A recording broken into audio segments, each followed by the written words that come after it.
在日本的新年有一个很特别的传统，大家会根据12干支参拜。本次介绍那霸首里最有名的3个参拜寺庙。南摩寺以胜利达摩闻名，守护生肖为兔、狗、猪，还具有独特的祈愿仪式。安国寺供奉不动明王，守护生肖是鸡。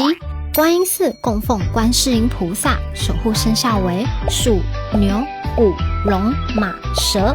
而今年是虎年，在干支里，马象征着前进、速度。每个干支都有自己的守护，走一趟寻找你的守护神社。